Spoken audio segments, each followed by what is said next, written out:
राधा स्वामी साखी, गुरु को सब कुछ पहले कैसे पता होता है? रूपरेखा। 1. प्रस्तावना। गुरु की महिमा का वर्णन। राधा स्वामी मत का संक्षिप्त परिचय। गुरु और शिष्य के संबंध की पवित्रता।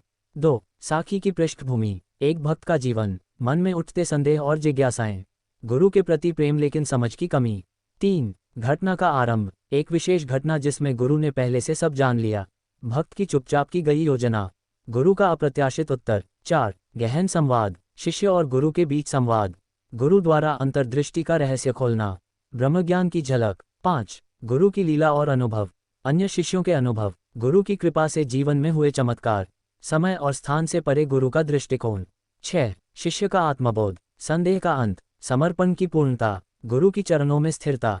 7. साखी का निष्कर्ष। गुरु का असली स्वरूप। प्रेम, विश्वास और भक्ति का मार्ग। सतनाम और सद्गुरु की महिमा। गुरु की महिमा एक अद्भुत शक्ति।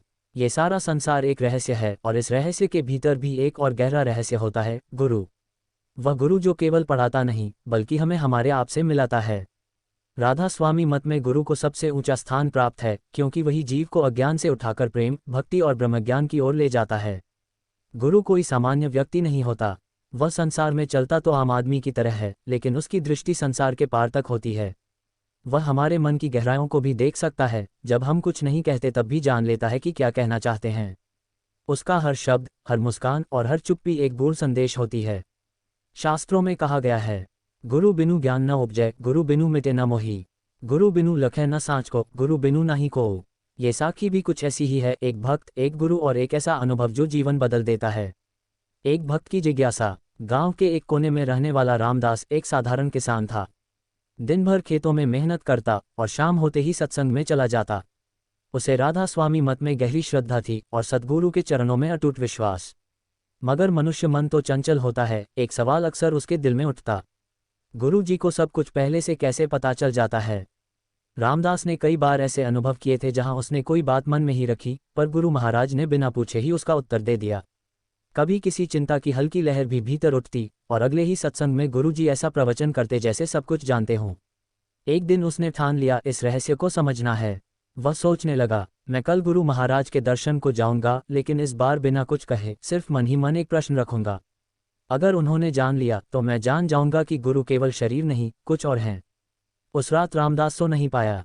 वह बार बार उस प्रश्न को दोहराता रहा जो वह मन में लेकर जाना चाहता था। हे गुरु महाराज, क्या आप सच में मेरे मन को पढ़ सकते हैं? ये सवाल छोटा था, लेकिन उसकी गहराई में पूरी श्रद्धा और परीक्षा छिपी थी। गुरु का उत्तर। अगली सुबह रामदास ने जल्दी स्नान किया, साफ वस्त्र पहने और सत्संग भवन की ओर निकल पड़ा। रास्ते भर उसकी चाल में एक अलग ही उत्सुकता थी, जैसे कोई बालक पहली बार स्कूल जा रहा हो या कोई प्रेमी अपने प्रियतम से मिलने जा रहा हो। वह सत्संग में पहुंचा। गुरु महाराज पहले से पंडाल में विराजमान थे। हजारों श्रद्धालुओं की भीड़ थी, लेकिन रामदास को ऐसा लग रहा था कि पूरी दुनिया की भीड़ में भी गुरु की नज़र उसी पर है। सत्संग शुरू हुआ। भजन गाए जा रहे थे। गुरु बिना कौन दिखावे राह, अंधे को दिखलावे नैन। और फिर प्रवचन आरंभ हुआ। गुरु महाराज बोले, भक्तों, आज हम उस सवाल का जवाब देंगे जो बिना बोले भी हमारे पास पहुंचा है। कई बार शिष्य सोचते हैं, क्या गुरु सच में जानता है कि हमारे मन में क्या चल रहा है? रामदास का हृदय धड़क उठा। उसका प्रश्न तो उसने किसी को बताया तक नहीं था। गुरु महाराज ने आगे कहा, जब प्रेम सच्चा हो, भक्ति सच्ची हो, तब शिष्य और गुरु के बीच कोई दीवार नहीं रहती। जैसे सूरज की रोशनी किसी पर्दे से नहीं रुकती, वैसे ही शिष्य का भाव गुरु तक पहुंच जाता है। और गुरु, वह तो केवल शरीर नहीं होता, वह चेतना है, वह ज्योति है जो सब देख सकती है, अंधकार के पार भी। रामदास की आंखों से आंसू बह निकले। वह समझ गया, उसका प्रश्न सुन लिया गया था, बिना बोले ही।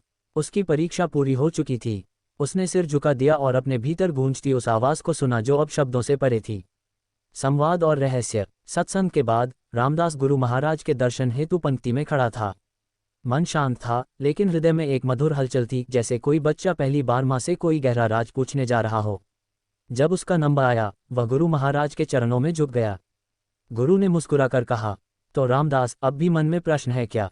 रामदास चौंक गया। उसे लगा जैसे उसकी अंतरात्मा को भी गुरु ने पढ़ लिया हो। उसने धीरे से पूछा, महाराज, आप कैसे जान जाते हैं कि हम क्या सोच रहे हैं? क्या ये कोई चमत्कार है? गुरु महाराज ने सहज भाव से उत्तर दिया, बेटा, यह कोई चमत्कार नहीं, ये प्रेम का विज्ञान है। जब शिष्य का मन पूरी तरह गुरु की ओर जुड़ जाता है, तब वह एक सूत्र में बंध जाते हैं। जैसे हवा दिखती नहीं पर पेड़ हिलने लगते हैं, वैसे ही तुम्हारा भाव मुझे स्पर्श करता है और मैं जान जाता हूँ। रामदास ने पूछा, क्या ये शक्ति सभी गुरुओं में होती है? गुरु बोले, सच्चे गुरु में वह प्रकाश होता है जो समय, स्थान और रूप की सीमाओं से परे होता है। वह केवल तुम्हारे कर्मों को नहीं देखता, वह तुम्हारे भाव को पढ़ता है। जब मन शांत होता है और भीतर से कोई पुकार उठती है तो वह मुझे खींच लाती है। फिर गुरु ने एक रहस्य की तरह कहा, संसार की भाषा शब्दों की है, लेकिन आत्मा की भाषा मौन की है, और मैं उस मौन को सुनता हूँ। रामदास एकदम निशब्द हो गया। आज उसे न कोई और सवाल था, न कोई तर्क, केवल श्रद्धा थी। उसकी आंखें नम थीं, लेकिन दिल आनंद से भर गया था। लीला, जब गुरु ने समय से पहले चेताया। रामदास की जिज्ञासा शांत हो चुकी थी, लेकिन गुरु की लीलाओं का कोई अंत नहीं। हर दिन कोई नई अनुभूति, कोई नया चमत्कार, कोई नई साखी जन्म लेती थी। कुछ ही सप्ताह बाद की बात है। एक रात रामदास के खेतों में आग लग गई। वह उस समय घर में विश्राम कर रहा था। अचानक आधी रात को उसकी नींद टूटी। सपना देखा, गुरु महाराज कह रहे थे, रामदास उठ, तेरे खेत में आग लगी है, जल्दी जा। रामदास हड़बड़ा कर उठा। स्वप्न इतना स्पष्ट था कि वह एक पल भी रुके बिना बाहर दौड़ा। जब वह खेत पहुंचा, सचमुच वहां आग लगी हुई थी। कुछ घास और लकड़ी जल चुकी थी, लेकिन रामदास के समय से पहुंच जाने के कारण आग फैलने से पहले ही काबू में आ गई। अगले ही दिन वह फिर सत्संग गया। उसकी आंखों में कृतज्ञता थी। उसने गुरु महाराज के सामने जाकर सिर झुकाया। गुरु मुस्कुराए और बोले, रामदास, हम दूर नहीं होते, बस तुम याद करते रहो और हमारा संकेत सुनते रहो। रामदास कुछ कह नहीं पाया। उसकी आंखों से बहती अश्रुधारा गुरु चरणों को भिगो रही थी। पास बैठे एक और भक्त शिवलाल ने भी सिर झुकाया और बोला, गुरु महाराज, मेरे साथ भी ऐसा हुआ। मैं किसी संकट में पड़ने वाला था, लेकिन आपकी कही एक बात मुझे अचानक याद आई और मैंने उस राह को छोड़ दिया और आज सुरक्षित हूँ। गुरु जी ने कहा, शिष्य अगर प्रेम से जुड़ा हो तो गुरु चेतावनी देने में समय नहीं लगाता। वह संकेत देता है, कभी स्वप्न में, कभी अंतरावाज में, कभी किसी और के शब्दों में। बात सिर्फ विश्वास की है। अनेक अनुभव, जब सबका गुरु एक सा उत्तर देता है। सत्संग समाप्त होने के बाद रामदास ने देखा कि कुछ भक्त आपस में बातें कर रहे थे।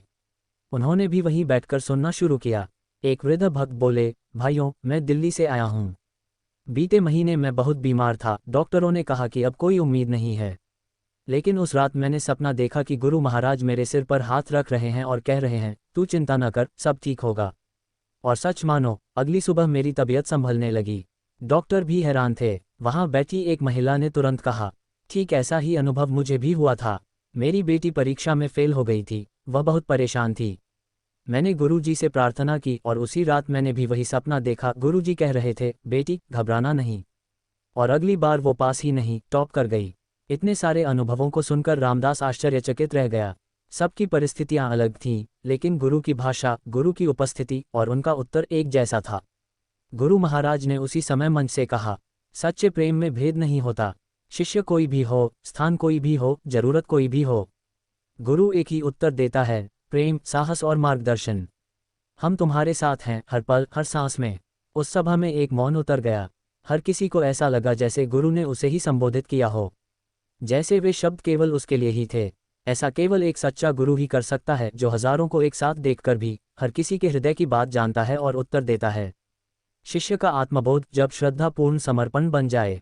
रामदास का जीवन अब पहले जैसा नहीं रहा। वह हर दिन गुरु की महिमा में और अधिक डूबता जा रहा था। पहले जिन सवालों ने उसे तंग किया था, अब वे खुद ब खुद मिट गए थे। गुरु के शब्दों ने उसे आंतरिक शांति और संतोष का अनुभव कराया था। एक दिन रामदास ने गुरु महाराज से कहा, महाराज, अब मुझे और कोई प्रश्न नहीं है। मुझे केवल आपकी शरण चाहिए।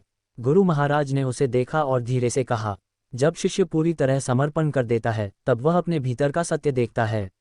यही आत्मबोध है। आत्मबोध का मतलब सिर्फ ज्ञान नहीं, बल्कि एक गहरी समझ है कि तुम जो हो, वही मैं हूँ। रामदास को लगा कि यह शब्द केवल गुरु के लिए नहीं, उसके लिए भी हैं। उसने अनुभव किया कि गुरु की शरण में आकर वह किसी बाहरी ज्ञान की तलाश नहीं करता, बल्कि अंदर की शांति और प्रेम को महसूस करता है। उसे अब ये समझ में आने लगा था कि गुरु केवल हमारे प्रश्नों का उत्तर नहीं देते, वे हमें हमारे स्वयं से मिलाते हैं। गुरु महाराज ने रामदास से कहा, आत्मबोध तब आता है जब तुम पूरी तरह समर्पित हो। तब तुम्हारा मन और आत्मा एक हो जाते हैं। तब कोई भी द्वार तुम्हारे लिए बंद नहीं रहता। तुम्हारे भीतर का शोर शांत हो जाता है और तुम अपनी असली पहचान को महसूस करते हो। रामदास ने सिर झुकाया और गुरु के चरणों में समर्पण किया। उस दिन उसे यह एहसास हुआ कि वह अब केवल एक शिष्य नहीं, बल्कि गुरु के दिव्य प्रेम में एक अंश बन चुका था। उसके भीतर कोई सवाल नहीं बचा था, कोई संदेह नहीं था। वह पूरी तरह गुरु के साथ था और गुरु उसके साथ थे। योजक चिन्ह, योजक चिन्ह, योजक चिन्ह। निष्कर्ष, इस प्रकार रामदास की यात्रा पूरी हुई। वह केवल एक शिष्य नहीं रहा, बल्कि एक भक्त बन गया, जो गुरु के प्रेम और ज्ञान में समाहित हो गया। अब वह जान चुका था कि गुरु से बढ़कर कुछ भी नहीं। गुरु की कृपा और मार्गदर्शन से ही जीवन के सारे प्रश्न हल होते हैं। योजक चिन्ह, योजक चिन्ह, योजक चिन्ह। अब इस कथा का समापन हुआ। इस अनुभव ने रामदास को यह समझाया कि गुरु का ज्ञान केवल एक व्यक्तिगत अनुभव नहीं है, बल्कि यह एक ऐसी दिव्य शक्ति है जो हर शिष्य में जागृत होती है। सच्चे गुरु के पास जाने से मनुष्य अपने असली स्वरूप को जानता है और जीवन की हर कठिनाई का हल मिल जाता है।